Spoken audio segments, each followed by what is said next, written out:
ఏంటంటే డీఎస్పీ గారి పైన నేను అర్జీ పెట్టడం జరిగింది. అది అందరికీ తెలిసిన విషయమే కదా. సో అప్పుడు నాకు జడ్జి గారు ఏం చెప్పారంటే, పబ్లిక్ సర్వెంట్ మీద మేము డైరెక్ట్గా యాక్షన్ తీసుకోవడం లేదు, తీసుకోవడానికి అవ్వదు, ప్రభుత్వం అనుమతి లేని అని చెప్పారనమాట.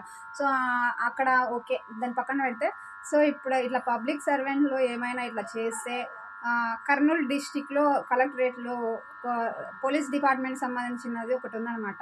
సో నేను మళ్ళీ వాళ్ళని ఆశ్రయించాను. ఇట్లా నాకు ఇట్లా జరిగింది, ఎలక్షన్ టైంలో నా పైన కేసు పెట్టారు, రీఇన్వెస్టిగేషన్ చేయడం లేదు.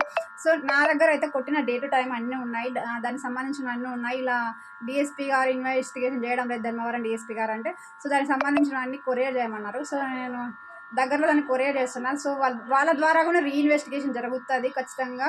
సో ఎవరైతే కేసు నా పైన ఫాల్స్ ఎలిగేషన్ చేసినారో వాళ్ళ పైన మొత్తం చర్యలు అయితే తొందరగా తీసుకుంటారు. ఎందుకంటే అన్యాయం లేటుగా తొందరగా వెళ్ళచ్చు, న్యాయం అనేది లేట్ అయినా న్యాయమే గెలుస్తుంది, అది అందరికీ తెలిసిన విషయమే కదా.